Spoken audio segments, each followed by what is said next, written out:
Hey everybody, welcome back. It is the Rasball Fantasy Football Podcast. After a couple of weeks off because DT was on vacation, I was on vacation, having some trouble with finding stand-ins, but we are back for the Week 6 Start Sit podcast here. DT, how you doing? How did everything go on your trip? It was great. I mean, you and I were just talking about it before going on the air, but I played the old course at St. Andrews as a avid golfer. You can appreciate that. But yeah, Scotland was awesome. Italy was cool. Nepal was wild experience. A couple weeks off, you say I was gone for like 2 months. Well, I had a I couple of weeks off. The pod had a couple of weeks off. We know you've been gone since we did our did you last have any rankings pod show, basically. did you have any fill-ins while I was gone, or I just do did. some solo? I brought in a couple of my buddies, and we did the week two. Rudy came in. We did one. I had one that we recorded that we just didn't reach the air. But yeah, I mean we've been doing shows for the most part. Just missed, like I said, the last couple of weeks with just didn't have time to do it, and with all the great people at Rasball doing fantasy football content. They picked up the slack in regards to articles and podcasts and things. So it's a little easier for you and I to miss these days than it used to be when we were the only show in town. Yeah, Bobby's put together a good team of creators over here at Rasball. So, but I'm sure everybody really missed you, B Don. I don't know if they miss me or you or our Either of combination. us. Maybe they don't miss us at all, and we just fall into the podcast feed, and they're really here for Bobby and everybody else. But regardless, we're here. Let's go ahead and jump into it and just start talking about it. Like I said, it's mainly start sit, but we'll talk about everything as we're going through. If you listen to the podcast, you know that we are recording Thursday around lunchtime, so whatever happens in the Thursday night game, we are not aware of what happens. That's also why we're not talking about Thursday night game players for the most part. So we may fit a couple in here just because I had already put the notes together. But for the most part, that's what we're doing. Let's start in Indianapolis, where the Colts running back situation is. I mean, it's a bit of a mess right now, DT. They obviously have Zach Moss, who filled in better than I thought he would. I've never been a big Zach Moss fan, but he's been doing fine. He had a big week last week in the return week of Jonathan Taylor, but they just paid Jonathan Taylor a bunch of money. How do you expect this to play out? Let's go with week 6 first, and then we can talk about moving forward.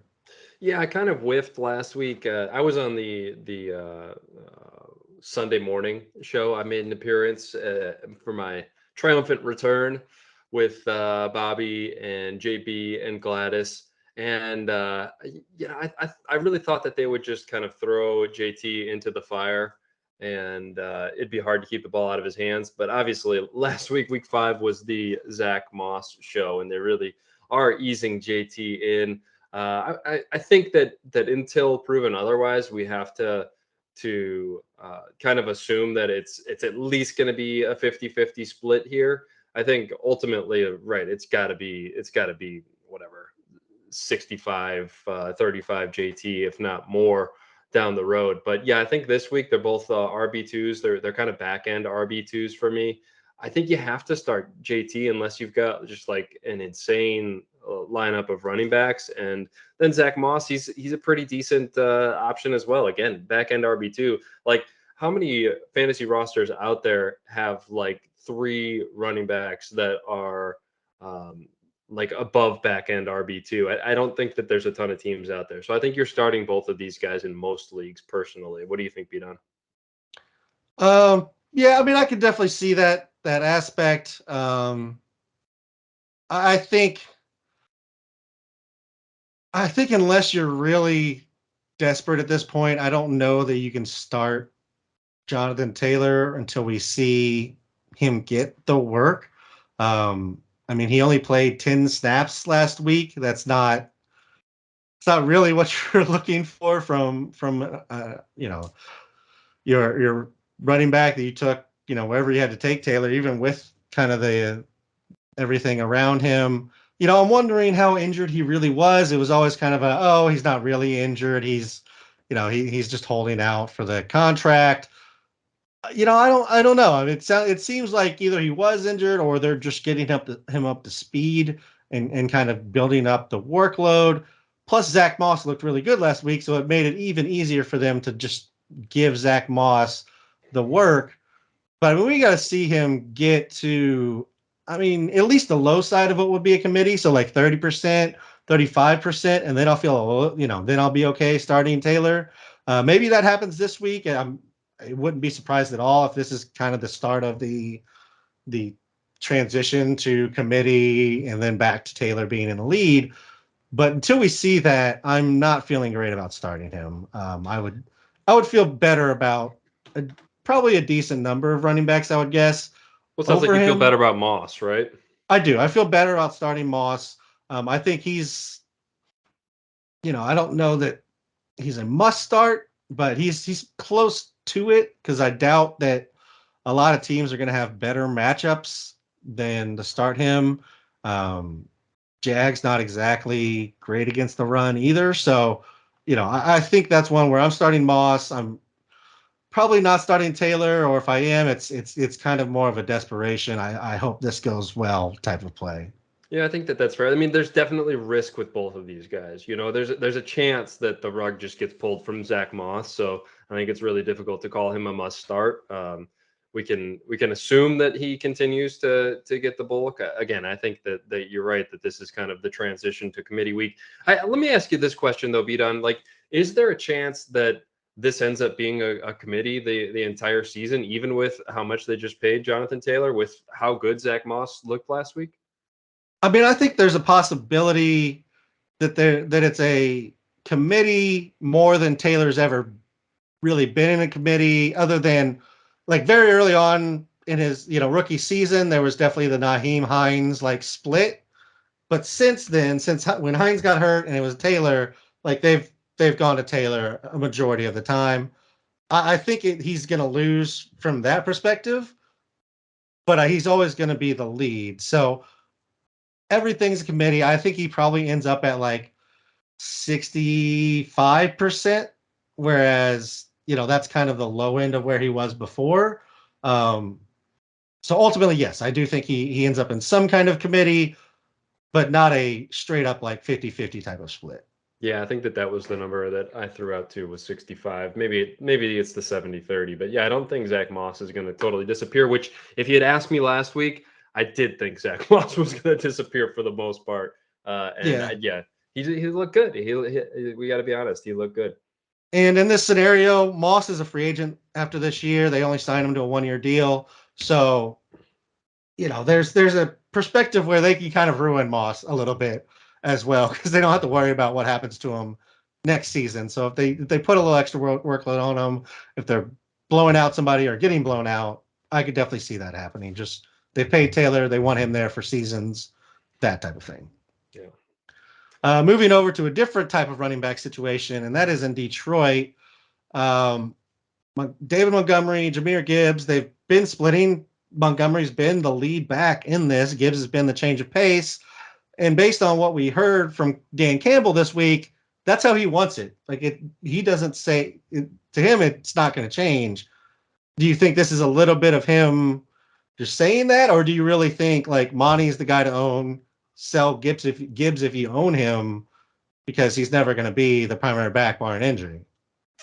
No, I don't think he's just saying it. I think that's I'd pretty confidently say that that's the case, at least in the midterm. Like, who knows what can happen as the season progresses with a rookie, and Montgomery can get banged up and then the tide can kind of turn. But I think until something changes, yeah, I think Montgomery is an absolute must start RB1 with the volume that he's getting, the how good that offense is and how good that offensive line is. I think Gibbs is a tough sell right now. Like, who's buying him, right?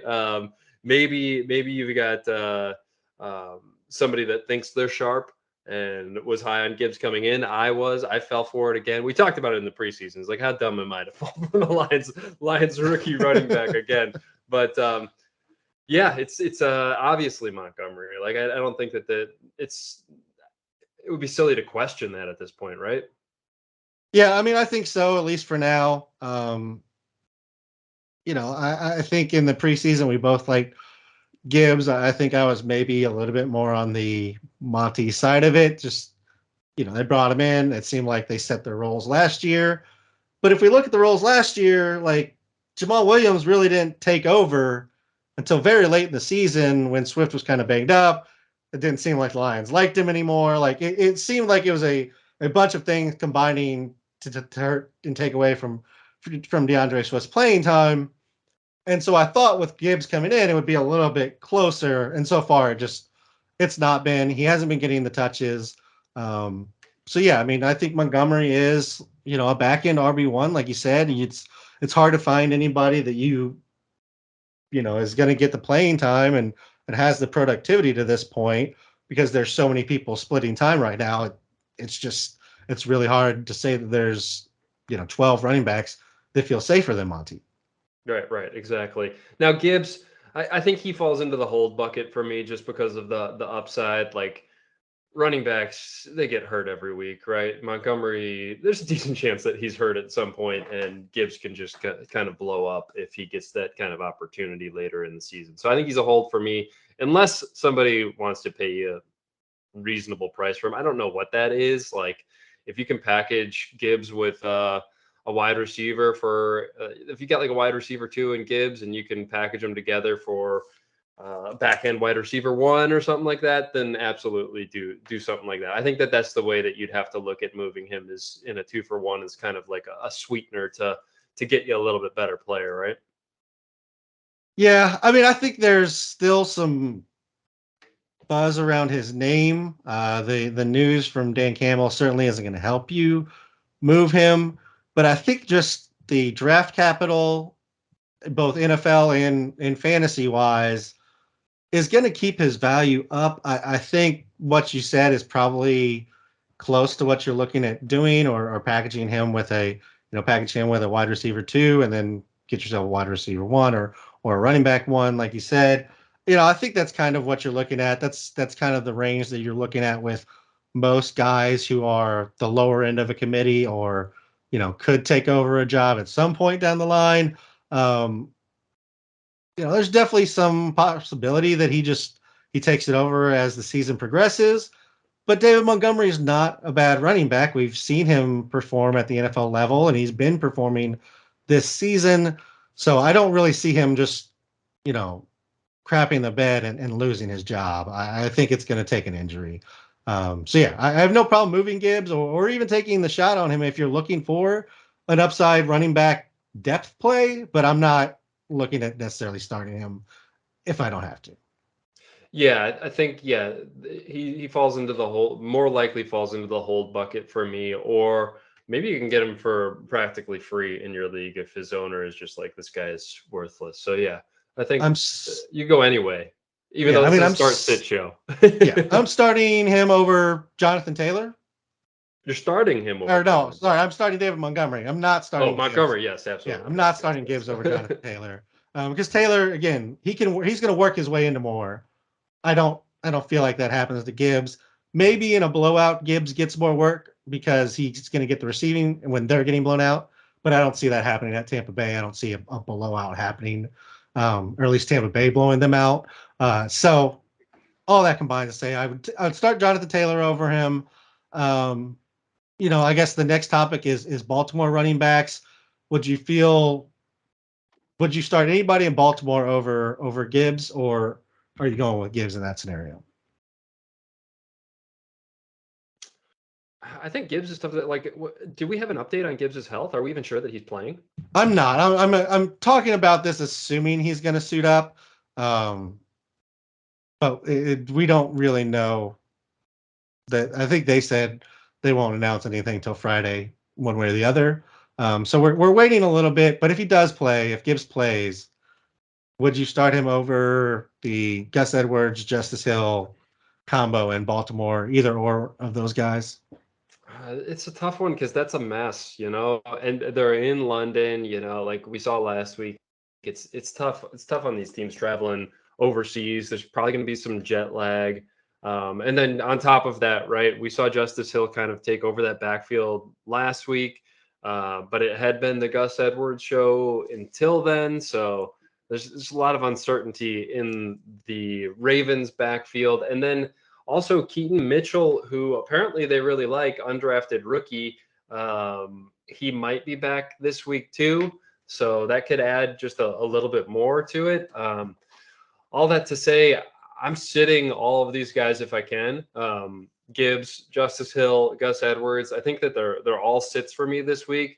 If I've got to start one, I think I give slight edge to Justice Hill after last week, but this is a very lukewarm start recommendation. I know that bye week started, so teams can be in a bind and have to start a Justice Hill type. Like that could be the best running back on your roster, or Gus Edwards. Like I think for me that these guys are probably flex plays in my rankings. Probably like looks like I've got them back end of my 30s, so like right around RB 40 for this week. So that's a tough start, right?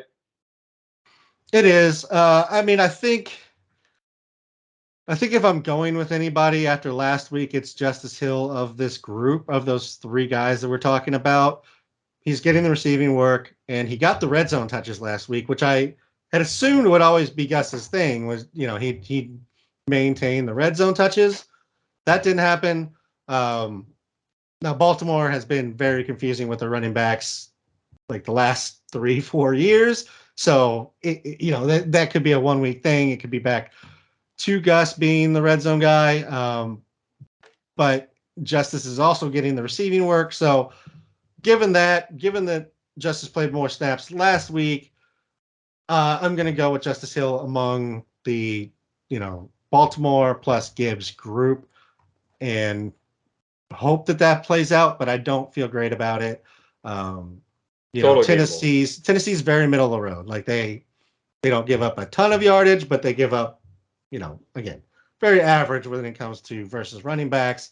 So I think that's where I'm going within that group. Rest of season, I guess I want Justice Hill, but again, that could change as soon as next week.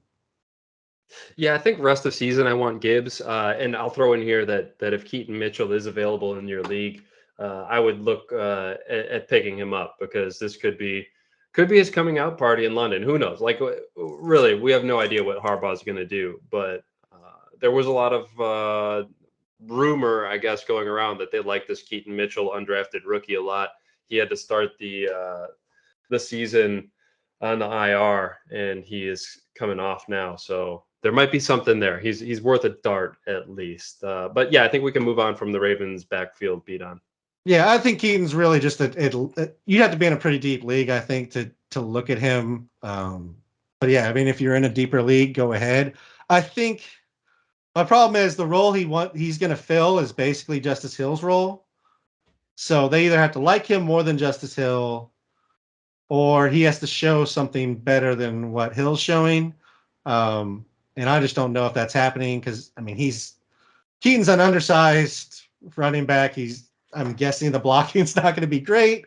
And Baltimore puts a high priority on that with Lamar Jackson being back there. So we will see what happens. It sounds like you're a little bit more interested in him than I am. Oh yeah, I don't think I would call him a deep league play at all. I mean, I'm desperate for running backs in most of my leagues. I guess that's the qualifier, and I think most people are. So he's the kind of guy unknown that undrafted rookie, like we haven't seen him yet. Who knows? Like he could come out and be, a 15 carry guy or something like that in this Ravens offense and just shock everybody and be the no-brainer number one pickup next week. So get him for free now. See if there's anything there. You can always kick him to the side. I think that's just how these things go. So 10-team leagues, no, not interested. But 12-team leagues, I'm picking up Keaton Mitchell everywhere personally. All right, fair enough. Yeah, you're definitely more interested than him. I don't really go after undersized, undrafted running backs typically. But you're right. I mean, anything could happen. We were talking, if somebody had said last week that you definitely needed to go pick up, I don't know, Deontay Ingram, we would have been like, who? No, you don't need to worry about him. injuries happen, and then all of a sudden he's there. So anything can happen. Certainly a guy that if you get a spot for, you could definitely put him on your bench. Let's talk about some of the players who are low playing time, but still producing in certain areas. I don't think any of these guys are every week producers, as we've seen, but like I've just been curious how you're approaching them, how you think, how you would recommend other guys approach them. But we're going to start with Marvin Mims. I know I said we weren't going to start talk about Thursday guys, but I'm assuming his playing time isn't going to change a ton tonight in particular. And mainly because it seems like with Denver, they're very much committed to having Sutton, Judy be the 1-2. Brandon Johnson has been the 3 guy, and then Mims has been kind of the substitute 4th guy. Maybe Mims takes over Brandon Johnson's role. I don't know if that happens because Brandon Johnson gets some work just because he's bigger, he's a better blocker than Mims.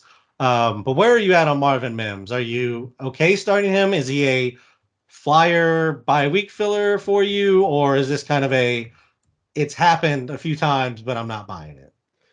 Yeah, I'm not buying it. I'm sitting Mims. If you're really desperate, okay, I can understand it. 16 team league or something like that. But yeah, I'm not starting Mims or Rashee Rice, who's on your list here. I think those two fall into the same bucket for me. These guys are sits.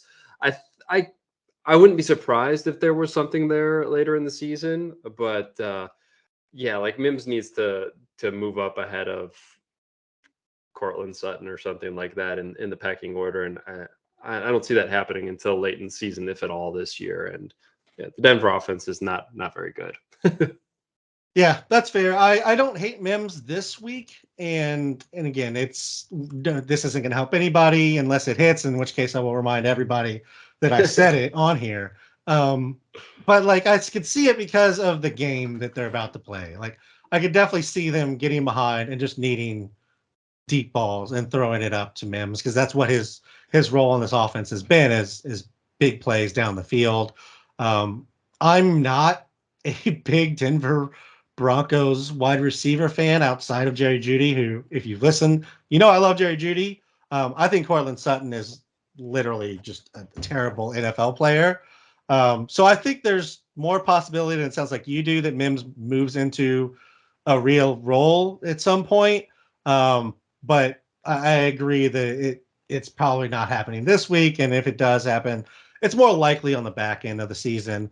But that's another reason that I'm more okay rostering him than maybe some other wide receivers, just because I do think the talent level, the draft pick they spent on him, it could kind of lead to a situation where they're looking at giving him more playing time.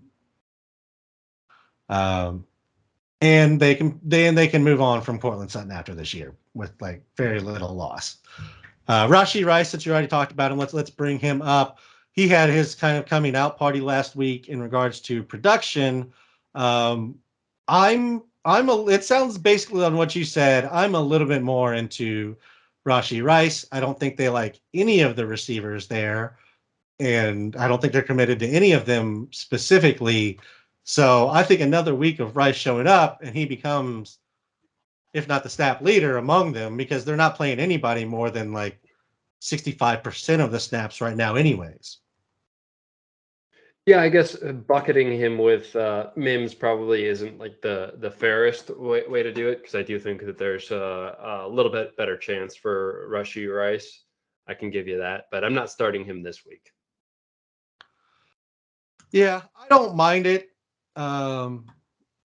He showed up last week. He looked like the best player on or at least the best wide receiver that they had on the field last week. So I could definitely see going with a Rashee Rice. And again, he's playing third most, fourth most snaps, and it's not like it's a big difference between them. If it was Valdez-Scantling and Sky Moore getting 85%, and then he was getting 45%, that would be one thing. But the most anybody's had last week was 65%. So, I mean, again, I just don't think they're committed to anybody. long term, I can definitely see Mims being one. Between Mims and Rice, they're both second round picks. So from a draft capital standpoint, they're kind of in the same range. I would agree that Rice has more potential to grow into a role, just because I think he he brings more to the table. Right now, Mims is he's a go route guy, like go route screens. He doesn't really run routes. Rice ran routes last week and looked real good doing it. Yeah, that makes sense. All right, let's talk about a guy who was not drafted as part of a committee, but has nonetheless pretty much fallen into a committee, unfortunately, and that is Breece Hall. I think we both liked Breece Hall, other than the kind of the injury news coming into the season. The last week was the best snap percentage he's got, though, at 52%. Where are you at on starting Breece Hall for a not great offense and only getting about 50% of the snaps? Where does he fit for you? I think he's a must start at this point. And actually, I was pretty down on Breece Hall coming into the year. Kind of my thesis of avoid running backs off of ACL stuff. So him and Javonte Williams were both avoids for me coming in. I was actually I fell for the Dalvin Cook signing, which actually I didn't end up with him at any of my teams, but that was my kind of view. Fade Breece Hall. I think Dalvin Cook is going to come in and kind of be the guy at least early season, and that has just not been the case. He barely played last week. Honestly, I have no idea. Like, is Dalvin Cook going to get cut? I don't know what the deal is. He's just not right. There's something I don't know how this happened. This is total Jets move, right? To pay Dalvin Cook whatever they did. I don't remember, but it's actually quite a bit. And then he's just like a absolute ghost of his former self, and they don't even play him. It's wild, but Breece Hall is the beneficiary. I don't know if something changes this week, and maybe Dalvin was battling an injury last week, but he looks terrible. He barely played. So until further notice, Breece Hall is like a high-end RB2, I think.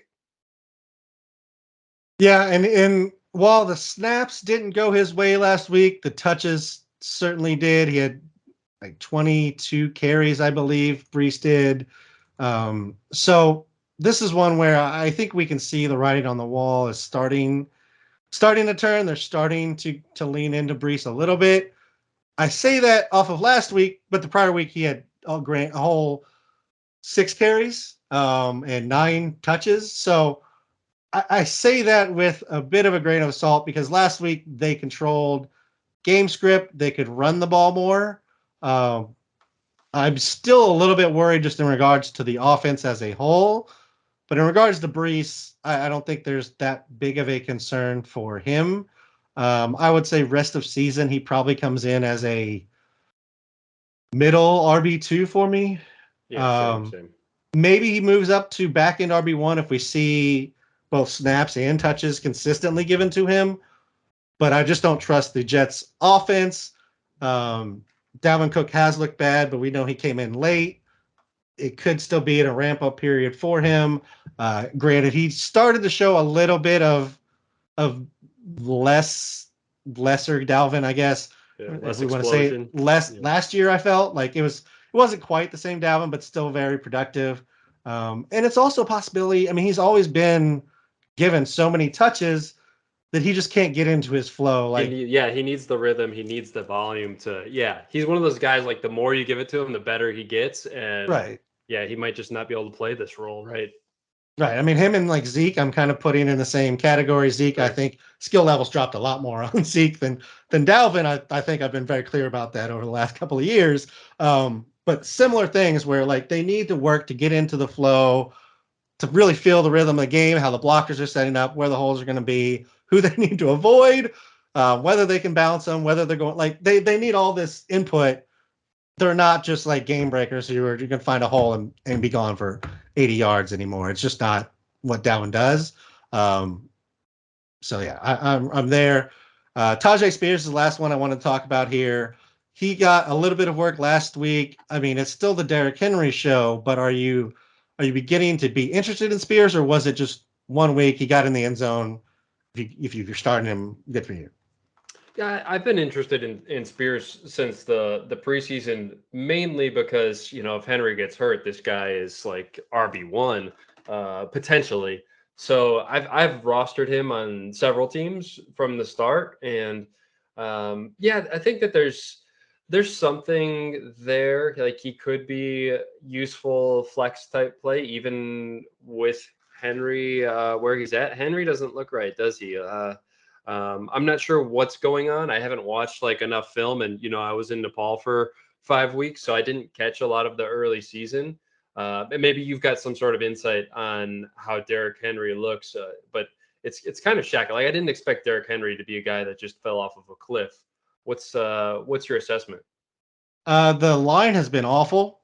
A line that had been good, at least run blocking before, has not been good run blocking, and he's been getting hit too early. Like Derrick Henry is a guy who needs to build up a little bit of speed to hit the line with authority, and he's not getting that. Like he's getting hit in the backfield, he's getting hit at the line of scrimmage, and he's having to dodge guys, which doesn't allow him to just take the ball and move forward. Um, Last week he started to look good. Like Derrick Henry looked more like Derrick Henry last week. I don't know why. Um, but from a Spears standpoint, I'm with you that he needs to be owned. I think he probably needs to be owned more than Gibbs? anybody in Baltimore. Gibbs is close because it's kind of the same situation where you're like, okay, if Monty goes down, he can become a very valuable running back. I would say maybe Spears, Gibbs is better than Spears, so there's that part too. But Spears, I think, has another avenue to get to playing time, which is if Tennessee falls off and they're not in the playoffs, Henry could be on the move very easily. His contract is voided after this year, so there's really nothing to pick up in regards to a salary other than this season's, which Tennessee can definitely take that salary hit and get the draft pick return or whatever they're getting in return. So yeah, I mean, I like Spears as a pick him up, hold him. I'm not starting him until something happens with Derrick Henry. But I do think he's a valuable backup to be holding. Yeah, he's a sit right now. Agree. This is the start sit show. As we keep reminding ourselves, Rams wide receivers, it was Puka and Tutu, Cup's back. All three had at least an 89% snap count last week. Puka and Cup got the targets. Tutu was still involved, but it seemed like the targets were going Cup. Puka, are you starting both of them? No doubt. Are you starting where are these Rams wide receivers falling for you? Yeah, I think Cup and Puka are no doubt starters. I've got both of them as wide receiver ones this week. Tutu fringe. He's back end wide receiver 3 flex type play in 3 wide receiver leagues. So I'm not as much of a believer in him continuing to produce. He'll have his weeks, but yeah, that's a lot when you've got 2 guys that I think are wide receiver ones. At least Puka's a high end wide receiver 2 to me still. That's a lot of volume going to 2 guys to leave a whole lot left for 2-2. It'll happen, but I think it's going to be tough to predict the weeks. Yeah, I'm not as sold on that as it sounds like you are. I think it was a specific week. I think we could definitely look back after this week and Tutu could be the guy that is second. I think Cup is by far he is the number one target. They have so much chemistry. He runs great routes. He plays every down. Cup is the one. I think Puka's the 2 in regards to targets, but again, I'm not as sold on it as it sounds like you are because I think Puka and Tutu are both good receivers, and I think they're around the same talent level. So I don't see as much separation there yet, but I completely understand why Puka is over Tutu in regards to ranks and projections and that kind of thing. I would say rest of season, Cup is an elite receiver 1. I would say Puka probably falls to receiver 2 for me. And for now, I'm going to put Tutu, somewhere in the wide receiver 3, wide receiver 4 range, but with upside. Yeah, so I should have mentioned off the top, by the way, B-Dime, I put out the rest of season rankings that you can sort on the site. So they're up there now, and it's got one of Rudy's sweet tables where you can search players or you can sort by position. So I've got Cooper Kupp at number 4 for wide receivers rest of season. I've got Puka at 14. I think he's got a good matchup this week, so I've got him a little bit higher this week. And then Tutu, I think I got him in wide receiver 3 range. Let me see, just searching for. I got him at 49 actually. So yeah, I'm substantially lower on Tutu than it sounds like you are, and that's not because I don't think he's a good player. I do think that he's similar talent to Puka. I just think that he's established himself with a connection with Stafford, and Tutu seems to have a connection too. Don't get me wrong, but I think Puka is like he's ingrained now. I just think he's the guy. I think he's the complementary guy to Cup. So that's my stance. But your contrarian view over there could be right. We'll see. Yeah, I mean, we'll see how this all plays out. I mean, it could definitely be Puka. We're just gonna have to see. We're going to also see how defenses kind of start attacking the Rams with Puka and Cup out there on the field. It may leave Tutu with some one-on-ones that look nice. But yeah, I mean, I'm with you in regards to the order. It sounds like maybe I'm just a little lower on Puka and a little higher on Tutu. But we're in agreement on 1, 2, 3 there. I don't really see a lot of scenarios where you're sitting Puka or Cup. Tutu definitely a flex play option, but if you may have some better options depending on the league. Moving over to the Vikings receivers, we did know who was one there. It was Justin Jefferson. He's out. He's on the IR. Who picks up the slack there, and where is Kirk Cousins falling without Justin Jefferson? Yeah, I think Kirk Cousins becomes a sit for me. I always had a hard time buying Cousins as a QB1. Like he'll You put do up the hate Kirk numbers. Cousins. Yeah. I mean, the numbers are always there. It's just like so boring. Like I want that guy that can put up the QB1 week any week, which I mean, Cousins has probably done that a handful of times the last 3 seasons, right? But it's few and far between. Anyway, I think I'm buying Addison, but now he's got some sort of an ankle thing. I don't know if it's real or what. Like I don't think he had any injury in the game, so maybe it was a practice thing or something like that. But he just popped up yesterday with an ankle thing, so you never love that. But he's the one that I want. I think KJ Osborne should be added in leagues, but I'm not excited to just like dive in and start him. I've got KJ Osborne as kind of a flex play, and Jordan Addison as a high-end wide receiver 3, we'll call it. If he was fully healthy, I think that there's an argument for him back-end wide receiver 2. But yeah, Addison's the one that I'm most interested in rest of the season. We know his pedigree and upside. Yeah, I liked Addison from a draft perspective. Don't love seeing him pop up in the injury report, as you mentioned. I would say Rudy currently has him at 20 among receivers. I'm probably dropping him 8 That's to 10 high. spots to wide receiver 30 or so, Yeah, that's just because I'm not sure how this all plays out yet. Addison is still young. He's still trying to get into the flow of things. Cousins drops some for me. But I've always been a little bit more on Cousins than you have. We've seen him put up the numbers prior to Justin Jefferson coming to Minnesota.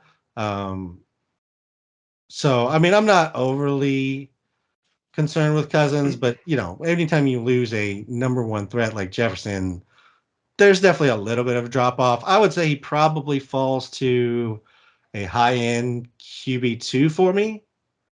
Yeah, I mean, Just because some of the quarterbacks have been pretty awful this season. This week he gets the Bears, so maybe just blanket saying sit is not right because the Bears secondary is Because pretty we're terrible. awful. The entire defense. I mean, Yeah. entire team. Yeah. Let's not talk about it. Yeah, I mean, you start the obvious guys over him. Let's see. Would you start Kirk Cousins or Daniel Jones if he plays? Oh, Cousins. Daniel Jones is terrible. So bad. Kirk Cousins and I know he's playing tonight, so a little help, but Russ. I think Cousins. Well, we're talking about this week, right? Yep. Just this week specifically. Yeah. Against the Bears, I think you go with Cousins. Yeah. Okay, I agree. What about CJ Stroud? Still Cousins. Stroud has got the Saints this week. Yeah, I mean this matchup against the Bears is really good. I think he's a start this week. Yeah. One last one. Jared Goff coming off of a massive week at Tampa Bay. Would you take him or Cousins? Cousins, but that's the right area. I think that you've reached kind of coin flip. Okay, fair enough. And I'm with, for what it's worth, I'm with you on all of those. I could maybe see going Goff because you got the dub last week off of him potentially, but I think neutral territory or neutral decision. I'm going with Kirk. It feels pretty safe. T. Higgins, Jerry Jeudy, a couple of top end receivers who have struggled. Again, this is a Thursday night game, so didn't think this one all the way through. I mean, do you have to run these guys out for where you took them and their potential upside, or are you starting to look at other options among receivers if you have a Higgins or a Jeudy? Yeah, definitely looking at other options. I don't think either of these guys are must start. I think Judy is interesting just because they're probably going to be playing from way behind against the Chiefs. So there's a decent chance that Judy and or Sutton finds the end zone this week, kind of like you were saying with Marvin Mims, right? But they're not must starts. That's for sure. I think we're talking about these guys as like wide receiver 3 territory right now, and I don't know that Higgins is for sure going to play either. I'm not sure what the health update is on T. Higgins. Yeah, Higgins is going through a little bit right now, so we'll see if he plays. But I was, again, just assuming they play, and just the difficulty that they've had getting off the ground has been tough. Would you start Tutu Atwell over either or both of them? No. Okay. No, I would go. Yeah, assuming Higgins plays, right? I'm going with Higgins and Judy there. All right. What about Garrett Wilson? I'll go Wilson. Yeah, I'll go Wilson over them. All of them. I think I'm going Wilson over. I don't know. That's a tough one for me. I think I like Wilson's matchup this week, so I think I'm going to go with Wilson. Curtis Samuel, just because it's kind of a weird name. It's not a guy we generally think of with Higgins and Judy, but like he has 30 points like combined the last 2 weeks. Like he's been getting in the end zone. He's been getting touches. It's the Commanders though, but they're at Atlanta. Yeah, I mean, I think you're in the right area. It's Judy for me, but wouldn't surprise me if Curtis Samuel outscored him. That's for sure. Yeah, I feel like I'm going Judy in both of those. Higgins with the injury is definitely concerning enough that I might sit him down if he stays on that injury list the rest of the week. And then regardless if he's active on Sunday or not. Yeah, we're spending a lot of time talking about Judy, who has already played by the time people are watching your list. I know. He's probably got hurt, and it's completely useless. He probably scored 3 touchdowns. One of the two. I really hope he scored 3 touchdowns because I can use that with all my Jerry Jeudy shares. Let's talk about a few tight ends, top tight ends, really, but guys who didn't show up until last week for the most part, and that is George Kittle, Dallas Goedert, Kyle Pitts. Order them for week 6 in regards to how you're looking at those 3. It's toss up with Goedert and Kittle. I'll give the slight edge to Goedert. Good matchup against the Jets, but must start on Goedert and Kittle at this point, unless unless you somehow ended up with one of the guys that's better than them, which is a short list. I guess maybe you could have fallen into Sam Laporta or something, who's also a must start. And then Pitts. Yeah, Pitts is back end tight end one. I need to see it again from him. But you're probably starting him if you got him. You're probably starting all these guys. Yeah. Yeah, I would generally agree with what you said. So we'll just move on from that one because I don't really have anything to add to that. Justin Fields, our boy, 3 disappointing games, 2 strong games, but they were versus Denver and Washington. Are you trusting Justin Fields this week? And then I guess we can talk about the rest of the season, but Fields this week versus Minnesota at home. Yeah, I'm starting him. I think he's an elite option. No comment on the Bears as a whole or their offense, but I think the numbers are going to end up being there for Fields, just kind of similar to what we expected in the regular season. Of course, there's some risk, just Bears risk in general. I thought that I thought they would be better than they are, but we've seen the flashes, right? The first half of the last 2 weeks, so there's massive upside with Fields for sure. And I don't see how you bench him. Yeah, I agree. If Fields, even his bad games, they weren't they weren't good, but from a fantasy perspective, he still kind of gets it done.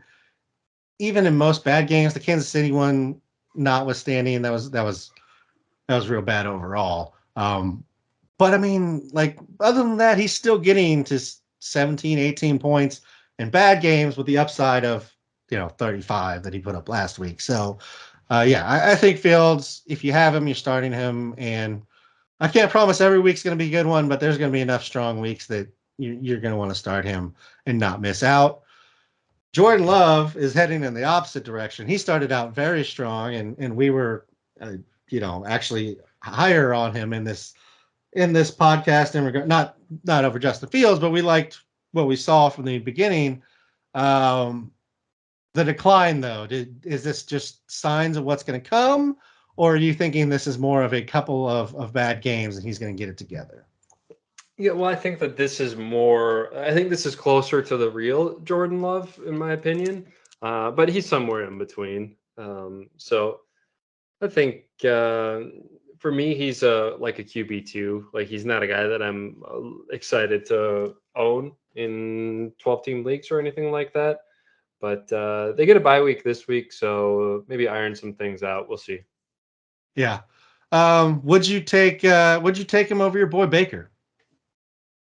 We're talking rest of the season, obviously. Let me see where I've got Baker ranked as QB number 23. I've got Jordan Love as number 18. So not a huge difference in those two to me, but yeah, the nod to Love there. Okay.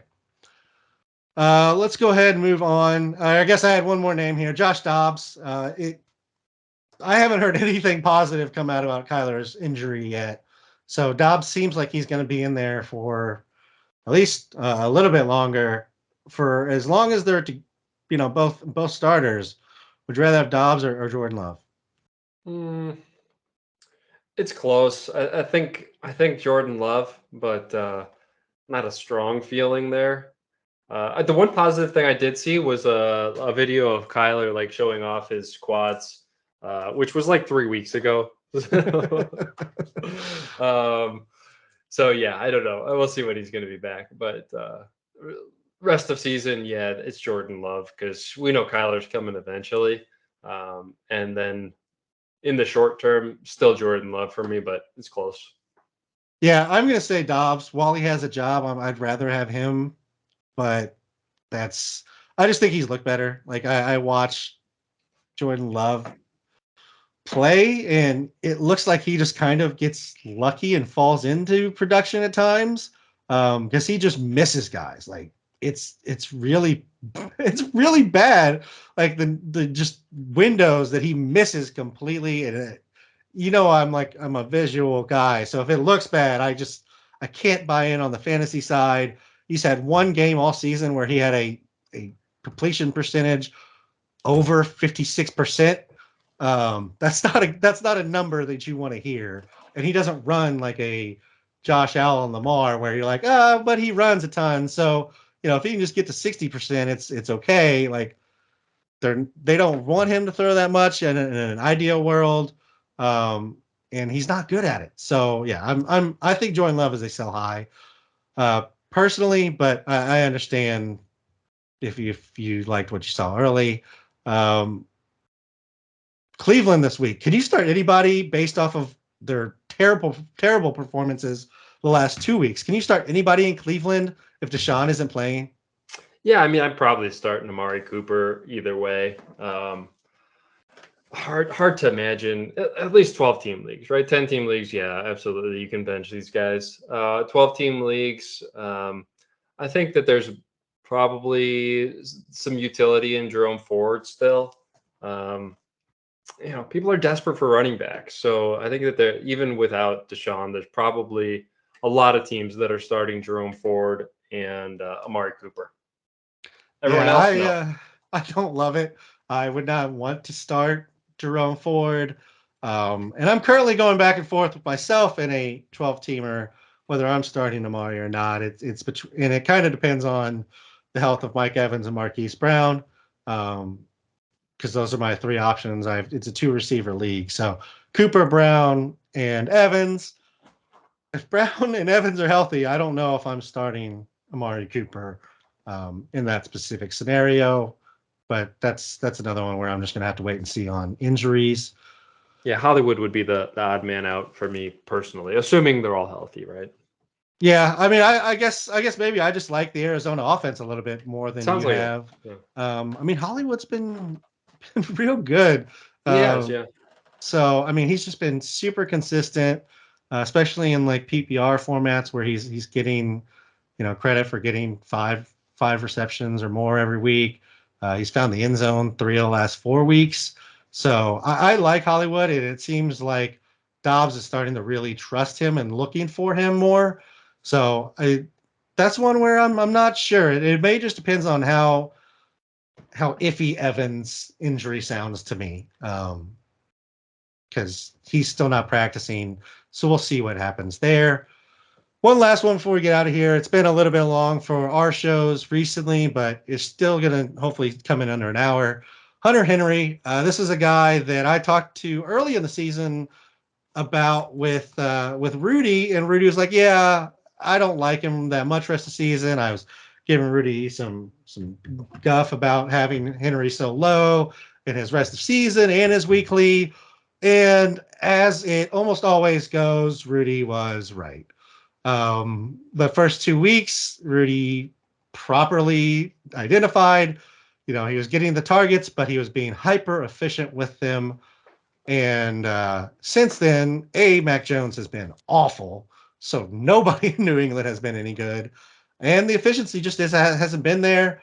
Where are you at on Hunter Henry this week? Is he still kind of a back end tight end one, or is he starting to fall for you?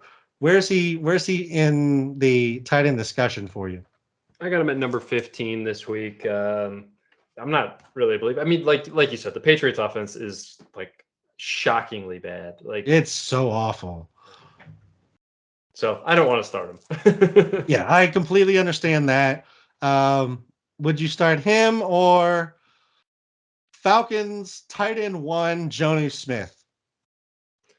Oh, tough. That's tough. I wouldn't want to have to make that decision, but I'll go with Henry. Yeah, I think I'm going with Jonnu. I hate Jonnu Smith. I always have. I still don't think he's a good football player. But I think I'm going Jonnu. He's had back-to-back good weeks, and Ritter keeps looking for him. So if he's healthy, because he's questionable right now, if he plays, I think I'm going Jonnu. What about Dawson Knox, who's, he's solid, but we also know there's another tight end there. There's multiple receiving options.